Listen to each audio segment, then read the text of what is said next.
बाबा baa baa black ship, मेरे ख्याल से अगर मैं ये बोलूँ ना तो आपके दिमाग में एक ही चीज़ आती होगी, चलो इसके आगे की पोएम गाते हैं। लेकिन क्या हम सोच सकते थे कि इसके ऊपर फिल्म भी बन सकती है? मेरे ख्याल से आजकल ऑडियंस को या आपको हमें एक चीज़ चाहिए होती है जो इजीली हमारे ज़बान पे चढ़ जाए। तो बाबा बाबा ब्लैक शिप, तो ये ऐसे वाले बाबा, एक मिनट देखिए इनको ज़रा, ये कैसे वाले बाबा हैं ये?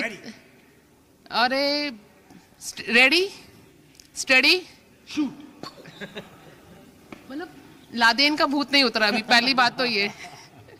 मनीष मतलब क्या, मतलब तेरे भी लादेन मुझे समझ आती है आपकी, उसमें आप बिल्कुल अलग थे जी। जब मैं पहले आपसे मिली थी तो बिल्कुल अलग थे आप जी, जी, जी। बाबा बाबा ब्लैक शिप टाइटल, मतलब आप देखें क्या होता है ना, हर फिल्म का अपना फ्लेवर होता है।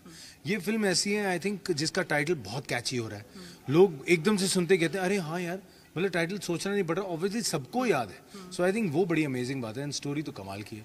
विश्वास सर जो कि डायरेक्टर हैं, इनका आइडिया था बाबा ब्लैक शिप टाइटल हो। मतलब टाइटल के पीछे की कहानी क्या है, मैं जरूर ये जानना चाहूंगी, क्योंकि टाइटल ना कभी कभी मतलब मुझे ना कहीं लेके नहीं जा रहा, मुझे एक ही तरफ लेके जा रहा है, वो है कॉमेडी की तरफ जी। क्या ये सच है? ये सच है एक हद तक, क्योंकि एक कॉमिक थ्रिलर है और फिल्म में मनीष का नाम बाबा है और सारे कैरेक्टर्स ब्लैक हैं, इसलिए फिल्म का नाम बाबा ब्लैक शिप। लेकिन अगर आप प्रोमो देखेंगे ना तो आपको पता है मनीष कुछ नहीं कर रहे, काजू बेच रहे हैं। मतलब क्या, मतलब इनकी पर्सनालिटी को सूट करता है ये काजू बेचना, बताइए। यही तो मेरे पिताजी जो फिल्म में हैं, अनुपम खेर जी, वो समझ नहीं रहे। वो कहते हैं बेटा मैं काजू बेचता हूँ, तू भी काजू। पहले तो वो बोलते हैं, लेकिन उसके बाद वो ट्विस्ट भी लाते हैं कि एक काम करते हैं, अब मैं सच बताता हूँ, हम काजू डीलर नहीं है, हम पिछली 12 पुश्तों से कॉन्ट्रैक्ट किलर्स हैं, तो अब तू 13वीं है, इसलिए तुझे भी कॉन्ट्रैक्ट किलर बनना है। मतलब अनुपम खेर जी ने इनको 13वीं, मतलब इनकी 13वीं फिल्म में हो चुकी है, मेरे ख्याल में वही क्लिक किया था, 13वीं होने वाली फिल्म में। देखिए वो तो आपको देख के पता चलेगा कि ये बंदा कॉन्ट्रैक्ट किलर बनता है नहीं बनता है, बच जाता है नहीं बचता है, क्या ये सिर्फ कॉमेडी है या इसमें और भी ट्विस्ट आते हैं, ये गेम है फिल्म। अच्छा आप अगर मनीष की कैरेक्टर की मैं बात करूं, व्यूअर्स इनके पास ना सारे शेड हैं, कभी ये हंसाते हैं, कभी ये रुलाते हैं, कभी कॉमेडी करते हैं, कभी मिमिक्री करते हैं। तो आपने क्या सोचा कि मेरे इस फ्रेम में बाबा बाबा ब्लैक शिप में बाबा पे मनीष ही फिट होने वाले, क्यों? जैसा आपने अभी कहा कि ये काजू डीलर तो लगते नहीं है किसी एंगल से तो मुझे एक ऐसा एक्टर चाहिए था जो डैशिंग भी हो और जो थोड़ी सी कॉमेडी भी कर सके, जैसे कि आप देख रहे हैं। तो ऐसा एक कॉम्बिनेशन आई थिंक मनीष में फुल है। और इसने मुझे पैसे भी दिए हैं ये कहने को कि जब मैं स्क्रिप्ट लिख रहा था तब मैं सिर्फ मनीष पॉल देख रहा था फिल्म में। भाई ये अंदर की बात है। टना टना टना ब्रेकिंग न्यूज। मनीष पॉल ने अपने डायरेक्टर को पैसे दिए। मनीष पॉल ने अपने डायरेक्टर को पैसे दिए। अगर सच होता तो आप कैसे ऑन एयर करते? देखिए ये मुझ पे लांछन लगाया जा रहा है, मैंने उनको बिल्कुल पैसे नहीं दिए, मैंने उनको रुपये दिए थे। ये स्पॉन्टेनिटी जितना अच्छा बोलते हैं मेरे ख्याल से कोई और बोलता नहीं है, चाहे हम कितने भी अवार्ड शो की बात करें, कुछ भी बात करें, मनीष के पास सब कुछ है। तो हीरोइन क्या सोची आपने, क्योंकि आपने एक ऐसा फेस लिया है जिनके पास, अगर मैं बात करूं, कुछ चुनिंदा ऐसी फिल्में हैं जहाँ पे हम उनको याद करते हैं, तो क्या सोचा आपने कि मनीष लीड में रहना चाहिए, इसीलिए आपने हीरोइन को थोड़ा साइड रखा? नहीं, एक्चुअली सारे एक्टर्स इस फिल्म में एक्टर्स हैं, मतलब अनुपम खेर हो, मनीष पॉल हो या के मेनन हो और अन्नू कपूर हो। मनीष देख रहा है, इनके साथ मैंने तेरा नाम लिया है मैं तो बेसिकली ये मनीष तहे दिल से अपने डायरेक्टर का शुक्रिया अदा कर रहे हैं कि के मेनन, अनुपम खेर, अन्नू कपूर के साथ इनका नाम लिया जा रहा है। एक्टर्स के साथ नाम लिए मैं खुश हो गया, मतलब मैं रो पड़ूंगा खुशी से आज।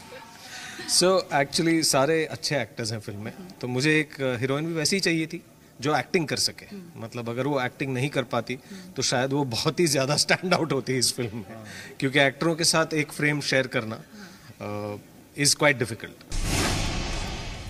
थोड़ा आपके बारे में नॉलेज निकाली कि क्या है, कैसा है, क्यों है। तो गांधी जो आपकी लास्ट मूवी थी उसकी अगर बात करें तो आपने इतना लंबा गैप लिया, गैप लेने के बाद आप एक कॉमेडी मूवी में आए, जबकि वो मूवी आपकी आउटस्टैंडिंग मूवी थी, आपको बिल्कुल अलग लीड परफॉर्मर में खड़ा करती थी, ऐसा क्यों? वो एक्चुअली मैंने प्रोड्यूस की थी अनुपम जी के साथ और ये मैंने लिखी और डायरेक्ट की है। बीच में ऑफ कोर्स काफ़ी अरसा गया जब मैं एड्स कर रहा था और बहुत सारी फिल्में मैंने लिखी हैं। कुछ मैंने घोस्ट राइड भी की हैं जो मैं बता नहीं सकता लोगों को, बट एनीवे और एड्स भी काफ़ी लिखी और एड्स कुछ डायरेक्ट भी की मैंने बीच में, तो इस वजह से आई थिंक गैप हो गया और अब मुझे मौका मिला कि ये स्क्रिप्ट मुझे पसंद आई और मैंने इसलिए लिखी और डायरेक्ट की। अच्छा मनीष, जब हम पूरा प्रोमो देखते हैं, ठीक है, आप मतलब अपने जैसे कहते हैं ना कि पापा मतलब ऐसा क्यों है, और एंड में आप कुछ पापा को ना मिस्ट्री टाइप में बोलते भी हैं, तो ऐसा क्यों, मतलब इस मूवी को पूरा मिस्ट्री समझा जाए कि आपका कैरेक्टर शो करता है कि आप ये काम नहीं करना चाहते थे एज अ गैंगस्टर वाला जो रोल है? हाँ देखिए, बिल्कुल, मैं जो कैरेक्टर है मेरा बाबा, वो फिल्म में कॉन्ट्रैक्ट किलर नहीं बनना चाहता। वो कहता है कि मैं नहीं कर सकता पापा, मैंने आज तक चीटी नहीं मारी। बट अगर वो नहीं बनता तो पिताजी नाराज होते हैं, अगर बनता है तो गर्लफ्रेंड छूट जाती है। तो वो एक डिलेमा में वो जो रहता है, उसके साथ साथ जो अलग ट्रैक्स चलते हैं, के मेनन सर का अलग है, अन्नू कपूर साहब का एक ट्रैक है, सो वो सारे ट्रैक्स मिलके जो कमाल स्टोरी बनाते हैं फिल्म की, वो बड़ा इंटरेस्टिंग फैक्टर है। फिल्म में 2 गाने हैं जिसमें आप मीका के साथ डांस कर रहे हैं, जी। तो थोड़ा पहले गुनगुना दी, क्योंकि देखो मेरे ख्याल से मनीष ने कभी गाना नहीं गाया होगा, तो मैं अपने व्यूअर्स को वो गाना बाद में सुनाऊंगी, पहले मनीष हमारे लिए थोड़ा एंटरटेनमेंट करेंगे। देखिए, मैं इसमें गाता हूँ मीका पाजी का जो गाना है, एवे छड़के ना जा कुड़िए कोल तू मेरे बह जा, दिल तेरे बिन सूना लगदा दिल विच आके रह जा, जे तेरे दर्शन ना होवण रोवण मेरी अखां, रांझा तेरा दर्दी होया दर्द नु किथे रखां। आवाज अच्छी है, देखा मैंने ना, थोड़ा पैसा वसूल वाली परफॉर्मेंस ले ली है मनीष से, है ना, फ्री में करवाया मैंने। ये देखो, मैंने पिक्चर फ्री में कर दी, आप गाने की बात करिए। अगेन ब्रेकिंग, ऐसा नहीं हो सकता यार। वो कहावत सुनी है आपने, घोड़ा घास से दोस्त ही नहीं कर सकता। नहीं, मैं बिल्कुल, मैंने फ्री में काम नहीं किया। अब अगर मुझे फिल्म के 12 रुपए मिल रहे थे तो मैं क्यों छोड़ूं? मतलब 12 रुपए के लिए फिल्म गई, चलो मैं 15 रुपए देती हूँ। कब फिल्म कब करनी है बताइए? बताइए पहले, हीरोइन कौन सी लेने वाले? 15 रुपए में मनीष मेरे लिए मूवी कर रहे हैं, हीरोइन बताइए, उसको कास्ट करने में फिर थोड़ा बजट लगेगा ना। आप ही खड़ी हैं साथ में, तो फिर किसी और ये बहुत बड़ा झूठ है, ठीक है। और मैं पहले इनसे मिल चुकी थी, और जैसे मैं इनसे मिली ना, मैंने बोला आप तो मैं मिल चुकी हूँ आपसे, पता कहते हाँ मुझे याद है, मैंने आपके साथ डांस भी किया, गाना भी गाया। इनके लिए मैं यहाँ पे आया था, मुझे याद है आपसे मिला था, आप ऐसे ही खड़ी थी, आपके ऐसे बाल थे, ऐसे साइड में आ रहे थे, मुझे बिल्कुल याद है। और मजे की बात ये है, इनकी तब भी 2 ही आंखें थी, आज भी 2 ही हैं। क्या बात है? नहीं, अब मेरी 4 आंखें हो चुकी हैं। वो तो मेरे बाद आपकी आंखें 4 हुई हैं। ओह गॉड, नहीं, मुझे मनीष पे बिल्कुल क्रश नहीं आ रहा। उस टाइम पे आया था, उस टाइम बड़े क्यूट थे ये, अब थोड़े ना बहुत ही अच्छी लग रही है। अब ये इतने अच्छे नहीं लग रहे मुझे, तब मतलब नया चार्म था, पहली बार देखा था, मैंने कहा अरे Manish Paul, I like that. नहीं, thank you so much, thanks for the compliment. मैंने कहा मनीष पॉल, मैं जरूर जाऊंगी उस इवेंट में, उस इवेंट को कवर करूंगी। और आपने बड़ा अच्छे से गाना भी गाया था, और गाना गाया था सलाम नमस्ते। ये सलाम नमस्ते गाया था मैंने? हाँ, पता नहीं क्यों गाया था। सलाम नमस्ते क्यों गाया था मैंने, पता नहीं, आ गया वो मुंह में, वही गा दिया होगा। मूड में गा दिया आपने। अच्छा, गाने की बात करें, इसमें एक आपका रोमांटिक सॉन्ग भी है बहुत प्यारा।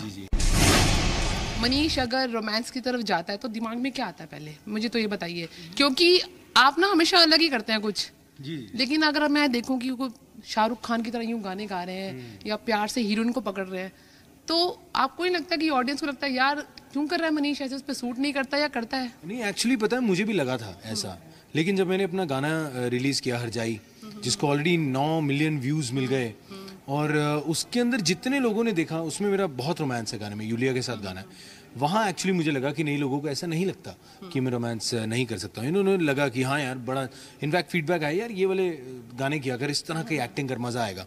सो आई थिंक, और वो पहली शुरुआत सर ने करवा दी थी। हरजाई से पहले मैं हीर गाना जो है शूट कर चुका था, एंड उसका भी जो अब रिस्पॉन्स आ रहा है, it's already on YouTube and a lot of people are watching and loving it यार। सो मज़ा आ रहा है मुझे, अच्छे रिस्पॉन्स है।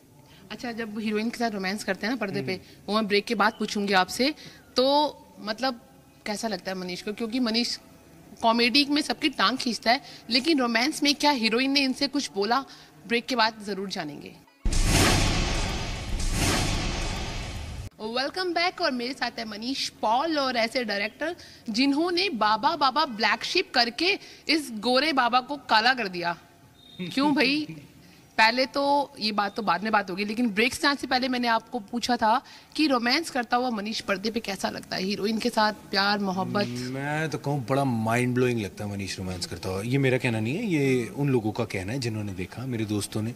अभी फिल्म तो आई नहीं है, फिल्म जब आएगी तब देखेंगे, बट आई थिंक वो सर का ही आइडिया था। सर ने कहा यार ठीक है, तो कॉमेडी करता है, बहुत अच्छी बात है, बट मैं इस फिल्म में डिफरेंट मनीष पॉल लाना चाहता हूँ। मैं इस फिल्म में एक कैरेक्टर है जो बाबा, वो लाना चाहता हूँ, जो कि कॉमेडी भी करता है, जो कि लोगों की पिटाई भी करता है, जो कि गर्लफ्रेंड से रोमांस भी करता है।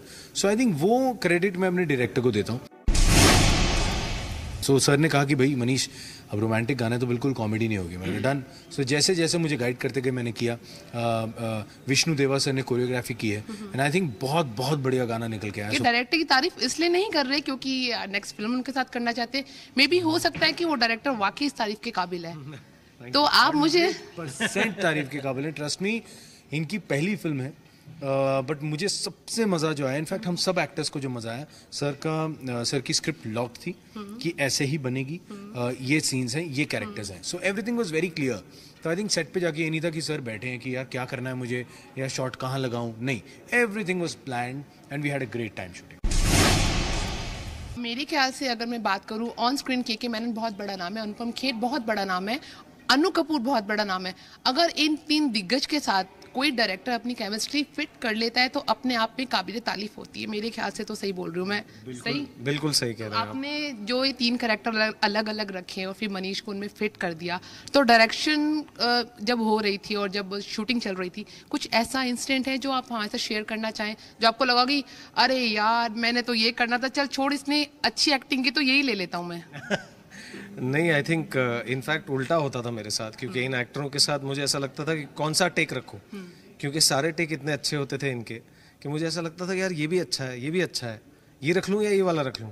तो ऐसा कभी भी ऐसा नहीं लगा कि मुझे कि यार चल यार छोड़, ये रख लेता हूँ। और एक चीज़ जो इनकी बहुत अच्छी है, अन्नू जी या अनुपम जी या के मेनन की, कि जब भी मैं ये कहता था कि सर 1 मोर, इसको थोड़ा सा ऐसा कर लें, तो दे वर कंप्लीटली एंथुजियास्टिक कि भाई यार ये करते हैं, एक और करते हैं यार, इसको ऐसा करके देखते हैं। मतलब उनका पैशन जो है इतनी फिल्में करने के बाद, इट्स अनबिलीवेबल। के मैनन का इसमें डायलॉग है, तो उसके क्या रिएक्शन थे? देखिए, एक तो उनका जो डायलॉग जो प्रोमो में लोग देख रहे हैं, मैं जीतने के लिए चीटिंग भी कर सकता हूँ, तो उनका कैरेक्टर वैसे ही, वो जीतने के लिए कुछ भी कर सकते हैं।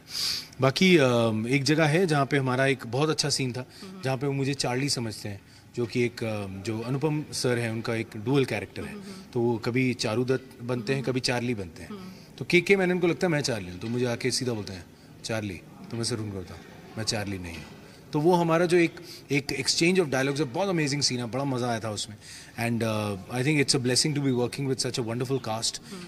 के मैनन सर आई थिंक बहुत ही अमेजिंग एक्टर हैं, एंड सारी फिल्में उनकी मैं देखता हूँ, एंड बहुत मज़ा आया उनके साथ काम करके। और अनुपम खेर जी जो इनके पापा बने हैं, जो इनको धमकी देते हैं कि बेटा काजू बेचने, लेकिन उसके बाद ट्विस्ट जो होता है वो अभी इन्होंने मुझे बताया है कि ये 13वीं पीढ़ी है, तो उनके साथ काम करना एक्सपीरियंस कैसा है? बहुत मज़ा आया उनके साथ काम करके, because I think not only on screen, I think off screen also we were like father and a son. बहुत मज़ा आता था, खाना इकट्ठा खाते थे, खूब बातें करते थे, और आज भी थोड़ी दिन में मैं उनको फ़ोन करता रहता हूँ, हाँ जी सर क्या हाल है। सो वो एक रैप बहुत अच्छा रहा, he really help me with a lot of scenes. तो आई थिंक बहुत मज़ा आता है, इतने बड़े कलाकार के साथ स्क्रीन शेयर करने का मौका मिला।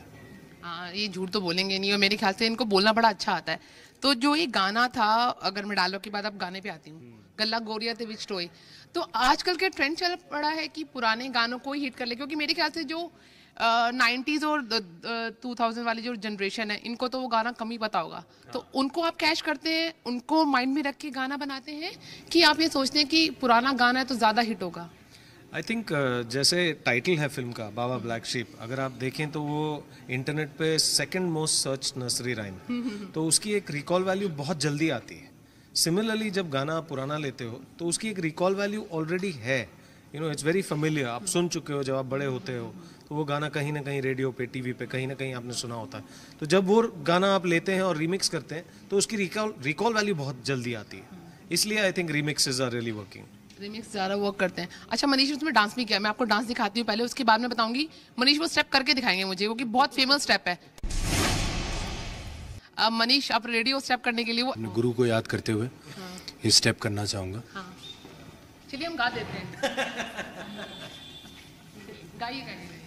ओ गल्ला गोरियां तब टोए अस मर गए होए, गल्ला गोरियां तब टोए असमर गेड़ियो है। अरे मेरा मुंह उधर है, तुम जूते दिखा रहे हो यार। मनीष अपनी हीरोइन को तो लेके नहीं आए, लेकिन हम हीरो को कैश कर रहे हैं, इसलिए मेरे कैमरामैन भी उनको ऊपर से नीचे दिखा रहे हैं कि हमारे हीरो कितने खूबसूरत लग रहे हैं। तो मेरा कैमरामैन बहुत नॉटी है, मुझे बहुत देर से ऊपर से नीचे तक देख रहा है।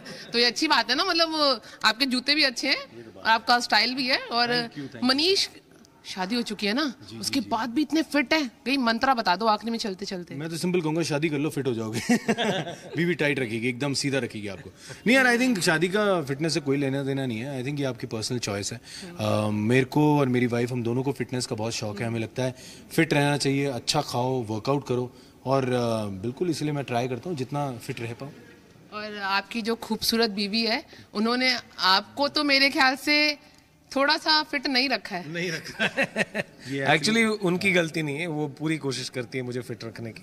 बट आई थिंक ये फिल्म बनाते बनाते मेरी फिटनेस जो है, आई थिंक खिड़की से बाहर कूद गई है। तो मनीष, चलते चलते हमारे व्यूवर्स को कुछ एक दो डायलॉग सुना दो, क्योंकि मेरे ख्याल से ना आपका एक ही प्रोमो है जो पूरा इतने मिलियन व्यूअर्स ले चुका है। सॉन्ग भी आपका 5 मिलियन हो चुका है, 6 मिलियन होने वाला है। तो एक डायलॉग हो जाए और चलते चलते फिर मैं अपने कैमरामैन और ऑडियंस को बाय बाय बोलूँगी। फिल्म में डायलॉग है, जब अनुपम जी मैं, हम बाबा एंड चार्ली बैठे होते हैं, तो मैं एकदम कैमरे की तरफ, मेरी फिल्म में आदत है, मैं कैमरे की तरफ देख के बात करता हूँ। मैं देखता हूँ, कहता अच्छी खासी थ्रिलर फिल्म में ये ने क्या ज़रूरत थी इमोशन मारने की, मौका चाहिए ने बाबूजी बनने का। बहुत बढ़िया, इसी तरह बाबूजी बनते रहे। मेरे ख्याल से मनीष अपने आप में लाजवाब है और कलाकार हैं, अदाकार हैं। स्टेज पे हमें जितना खुश करते हैं, जितना हम इनके अवार्ड शो को देखते हैं ना, मूवी को भी उतना ही पसंद करते हैं। पुरानी मूवी इन तो मेरे ख्याल से सबने देखी है, और मैं होप करती हूँ कि बाबा बाबा ब्लैक शिप नाम तो ऑलरेडी सबके ज़बान पे चढ़ गया होगा, गल्ला गोरियाँ गाने भी हमारे ज़बान पर होगा, लेकिन इनकी मेहनत तभी रंग लाती है जब आप बड़े स्क्रीन पे जाके उसे ज़रूर देखें। क्योंकि अदाकार, कलाकार जब इतनी मेहनत करता है तो मेरे ख्याल से इतना डिज़र्व ज़रूर करता है कि हम अपनी जेब से कुछ पैसा निकाल कर भाई उनको मुंह दिखाई जरूर दे। क्यों मनीष? बिल्कुल यार, जाएं। मैं तो ये रिक्वेस्ट करूंगा, बाबा ब्लैक शीप हमारी फिल्म जो 23 मार्च को रिलीज हो रही है, डेफिनेटली जाएं, थिएटर में जाके देखें। फैमिली एंटरटेनर है, बच्चों के एग्जाम खत्म हो गए यार, तो सब लोग जाओ, फैमिली के साथ मूवी देखो, हंसो खेलो, एंजॉय करो। बहुत बढ़िया, एंजॉय करो, खुश रहो, आबाद रहो, और मनीष पॉल के साथ बाबा बाबा ब्लैक शिप वाली जो पोएम है ना, उसको रिकॉल जरूर करो। हो गल गोरियां टब टटोए असमर गेड़ियों हो।